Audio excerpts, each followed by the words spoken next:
So when I was a 13-year-old girl, my dad took our family snow skiing. He was doing really well in business at that moment. We had some extra finances, and so our family of 5 went snow skiing. I had a younger sister who was 6 at that point, Catherine, and an older brother, 16 years old, a big, strapping A-team rugby player of a lad. And we went snow skiing. If you've never been, and here in South Africa you probably don't have any context for snow whatsoever, you can picture sliding down a sand dune. It's like similar to that, with long, flat skis on your feet. And there's one rule: snow plow to stop. That's the most important rule of snow skiing. So you take these long skis and you tilt your toes towards each other if you want to stop, so you make an arrowhead, and then you conk your knees in so that your skis are slanted and are pushing against the snow. So snow plow to stop is the number one rule of snow skiing. So once we'd all learned how to snow ski, we were very proficient after a week. We were going as a family from one slope to another slope, but that required going down quite an icy road. And at one point in the road, my dad, who was heading up our little train of 5, realized that there was a sharp bend with a cliff on the other side of it and no barrier. So he decided to stop at some point on the bend. He asked my brother to stop 10 meters short of him, and then I stopped a little short of my brother so that when my little sister came around, she would get around the bend safely. So she came towards us, not knowing what was on the other side, going on this icy road, and and she was just going so fast, and we all started shouting, "Slow down, Captain, slow down, stop!" And she knew the rule: snow plow to stop. The trouble is that rule only works when there's snow. It doesn't work when you're on an icy road. Then you just basically turn your skis into ice skates and off you go. And so she was ice skating now towards the edge of the cliff at full speed, somewhere in between my brother and I, where neither of us could reach her. Again, my brother was a very athletic young boy at that time, 16-year-old, and he dived out of his skis. Your feet are clipped into your skis. He dived, left his skis behind, stretched his hand like that, and with his fist hit her in the face.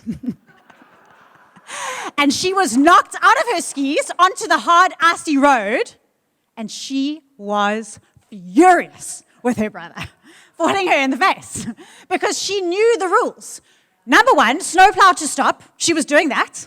Number 2, boys don't hit girls. And yet, neither of those rules, neither of those proverbs, if you like, worked for her in that situation, and the whole family were celebrating the brother. She was terribly confused. So we're in a series on wisdom, and in these wisdom books, we started off with Proverbs. Proverbs being, I think in school they call them idioms or sayings. It's simple wisdom that you can stand by, things like a gentle answer turns away wrath, or iron sharpens iron. Pride comes before the fall. But at some point in our lives, in every man's life and every woman and every child's life, there comes a point when that proverb doesn't work for us. The proverb falls short. And so the second book we looked at was Ecclesiastes. And Ecclesiastes is this middle-aged critic, is the spokesperson of this book, who's realized that the Proverbs are not working, and he just throws them all out. Everything is meaningless, and in the midst of that meaningless, critical, disillusioned life, he holds on to God alone, which is the saving grace of the book of Ecclesiastes. And now we're looking at wisdom from Job. Job is the older man. He's had some experience. He's realized that the Proverbs don't always apply as simply as you would like them to apply, and yet he's able to find God and find a deeper wisdom, a greater wisdom that is able to include the simple wisdom of the Proverbs, but at a deeper or a higher, both, a higher, just at a greater level to understand the essence of those Proverbs and therefore be able to apply them in situations where they might look a little different. Because life doesn't always work out perfectly right. Sometimes good things happens to bad people and bad things happens to good people.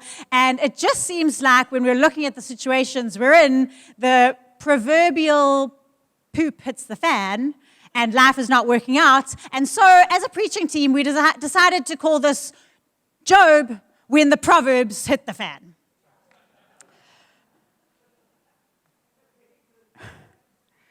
Because Richard has been speaking to us and teaching us that the wisdom of God is woven into the fabric of society. And that if we go along with that wisdom, if we go with the grain, that things will go well with us. And yet sometimes we look at our lives and we look at the situations and that's just not true. We're going with the wisdom of the book. And we're going along with the grain and we're getting splinters. And so it's either not true or it's not true from our perspective and from the way we're looking at it and the way that we're able to understand it. At the start of this year, full disclosure, I was feeling a little bit disillusioned with God. I was feeling a little bit like I had been doing everything according to the book and he was not holding up to his end of the deal. That Proverbs says that when the wicked dig a pit for you, they'll fall into it. But except they weren't. I was falling into it. And it just wasn't fair. And I wonder if some of you have asked the question in the last few weeks or months, like, why, God? It just seems like you don't have my back. It seems like you're not doing what you said you would do.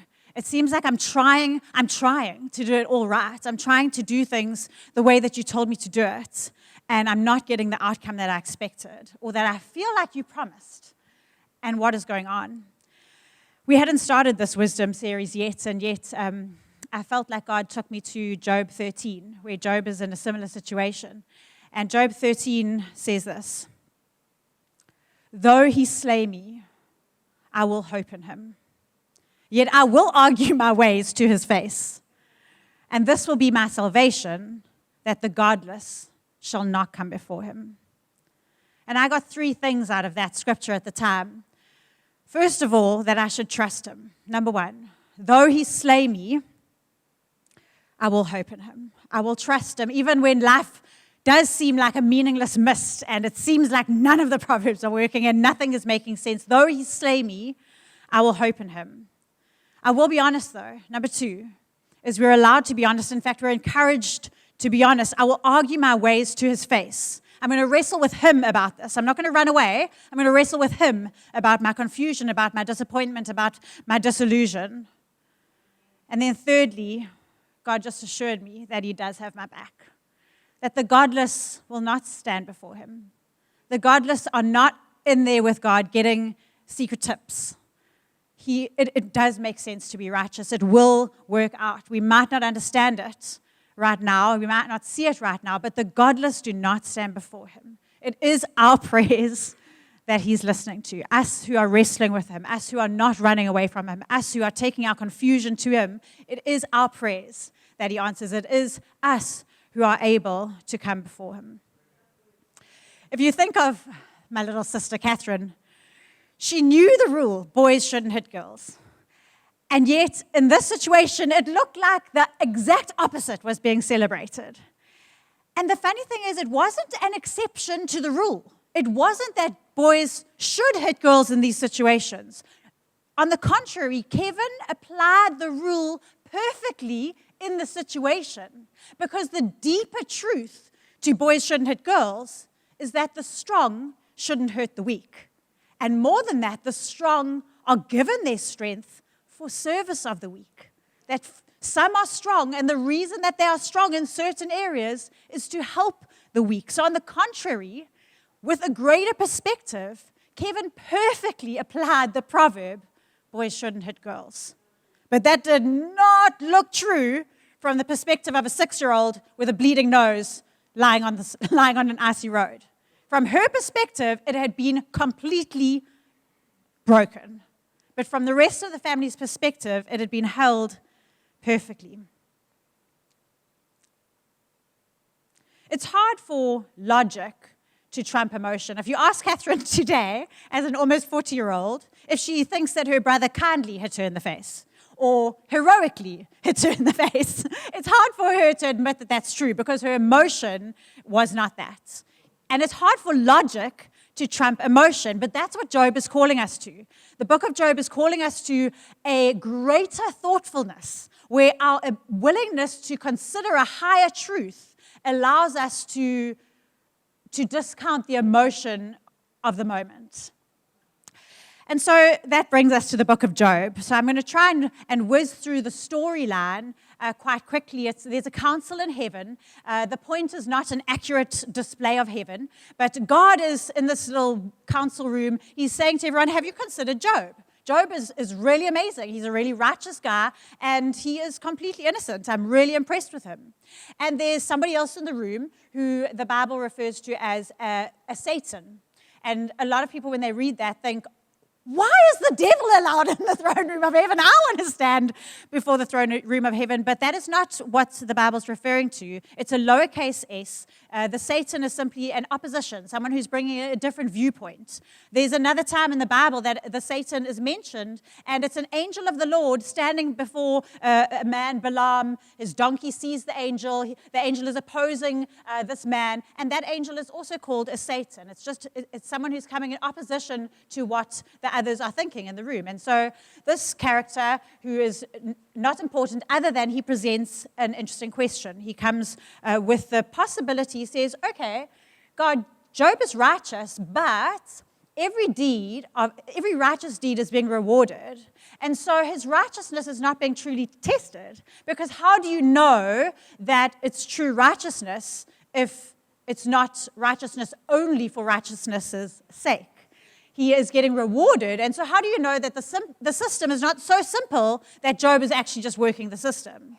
And he might actually have wicked motives and be a wicked man who's figured out exactly how to get blessing from God. So he brings an interesting perspective that things must be tested. It's the point of Job is for us to break out of our patterns of thinking that we've always thought and be like, whoa, what if that was true? Then something different would need to happen. So it's a thought experiment. And in this thought experiment, Job has every blessing taken from him. His health, his wealth, his family, everything in a series of catastrophes is removed from him at once. And now we can see for sure whether Job is righteous. And his friends gather around him, they mourn with him, and after a few days of mourning, they start this discussion of why. The experiment has begun. Why God? Why me? Why are bad things happening to a good man? And all of this is happening in the land of Uz. So the land of Uz is where the scene is set. And interestingly, historians cannot find the land of Uz. It is not a geographical reality. Elsewhere in the Bible, it speaks about the Edomites, who we know their geography, where they lived, are living in the land of Uz. So it seems like the land of Uz is a metaphorical thing, and what we do know is what Uz means. So Uz means counsel. They're living in the land of counsel. They're living in the land of know-it-alls. They're living in the land of having all the answers. They're living in the land of Proverbs, where they think that everything makes sense. This leads to that, and we in the land of Uz are fully able to judge right and wrong. We have eaten of the tree of the knowledge of good and evil, and we are able to judge. So the land of Uz refers metaphorically to the land of counsel, the land of know-it-alls. And you'll notice that all the characters who live in the land of Uz, Job's friends and Job, have all the answers. None of them ask thoughtful questions throughout the book. And so they're living in this two-dimensional wisdom world, and there are three statements that they are arguing around. And so it's a classic logic problem where there is statement A, statement B, statement C, and only two of these statements can be true at once. So if statement A and B are right, then C must be false. If statement B and C are right, A must be false, and so on. And these are the statements. Statement A says God is just and good. Statement B says is the retribution principle, which means that the world is run by a very simple justice system, which we are able to observe. Good deeds get reward, bad deeds get punishment. And then statement C is that Job is innocent. Because they're living in the land of Uz, statement B is not up for debate. Job and his friends are 100% sure that they are able to look at a situation and judge what is right and what should be rewarded. They're living in the land of Uz. They know it all. His friends, Job's friends, believe that A is true, God is just and good. And so therefore there is only one conclusion, Job deserves what he's getting. Job is not innocent. Job, on the other hand, knows that he's innocent, which is true because the book's opened up with God saying that he is innocent. So Job knows he's innocent, and therefore his only conclusion is that God is not just and good. And that is the logic problem that is being debated. Not once through the 37 chapters of argument is a thoughtful question asked. A thoughtful question being a question that has the humility to be open to new truth that is beyond their current understanding. New truth is not necessarily contradictory truth, but it's greater truth, and it might look contradictory from where we are standing. So I don't know if those of you who were here remember we had a discussion around a teapot 6 months ago, and we had a literal teapot sitting on the platform here, and those who were looking at this side could see that this was a shape with a handle. Those who were on this side could see that it was a shape with a spout. Neither of us could see each other's perspectives. And so therefore we all had two-dimensional vision. We are standing in one position and we can only see one thing. So how this book progresses is God steps in and leads a virtual tour. So God's virtual tour is Act 2. And he takes Job out of his position and helps him to see that there is a whole lot of other perspective that's going on. Not only is there the other people's side of the story, even if you've seen everywhere around the teapot, there's still inside the teapot that you haven't seen. And he does this by asking questions which I would have it a guess you've asked before, but have put aside because they're uncomfortable. He asks Job questions like, so when did time begin? And if time began then, what happened the day before? What will happen the day after time? If the earth is not falling, what is holding it up? And if it were to fall down, which way would be down? Questions which blow your mind and make you put them aside because you don't want to live anywhere else other than in the land of Uz. And those questions force us to admit that we don't have the perspective that God has because we haven't a clue to the answers of those questions. When you are inside of time, you do not know what happened the day before time started, and you cannot fathom a day after time finishes. When you are inside of space, you cannot understand what is holding the world up and which way is down because we're inside of that reality. And so God takes Job on a virtual tour. And this is the question he asks. Who is this that darkens counsel by words without knowledge? Who is this that is darkening us by words without knowledge? Stand up. I want to talk to you. And he blows Job's mind with some questions that Job is unable to answer. And Job's response is a good response. He slaps his hand over his mouth and he says, I may have spoken out of turn once. And then he adds, or probably twice.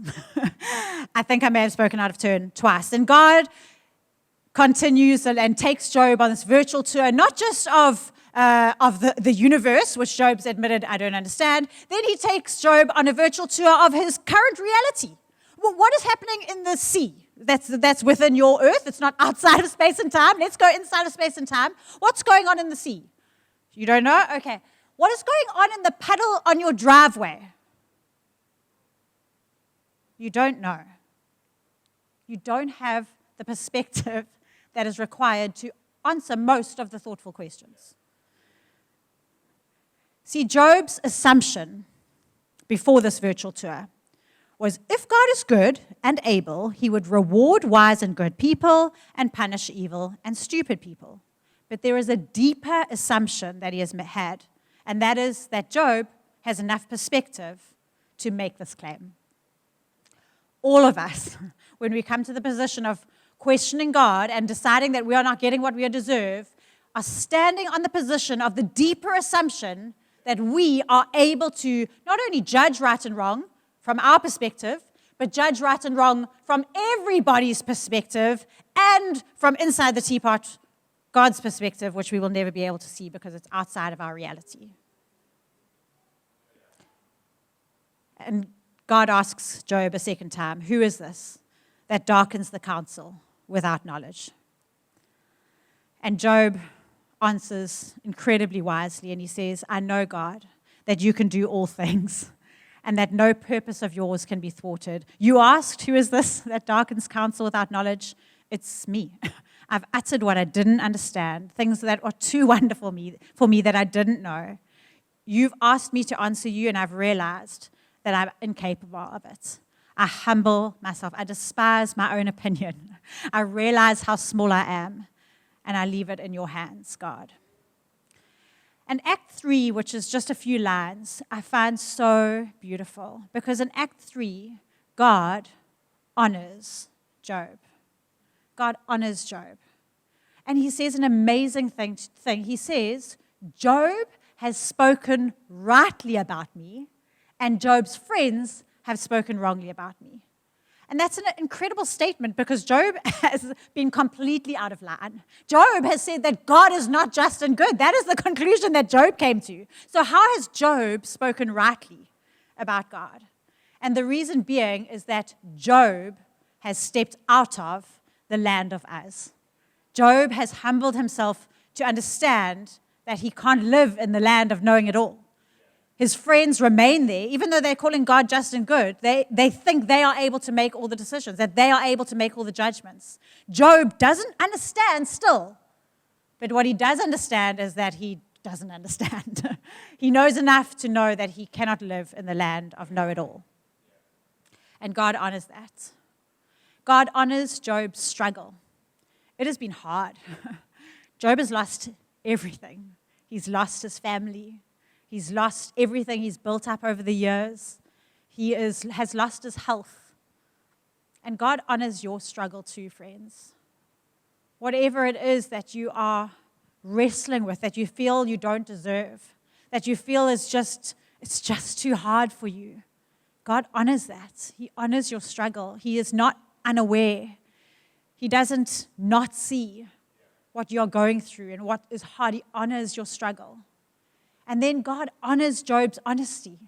He appreciates that Job, instead of living in the land of Uz and arguing back and forth, has wrestled with God in his confusion. He's gone to God and he's fought with God and he's argued with God and he's pointed fingers at God instead of talking about God behind his back.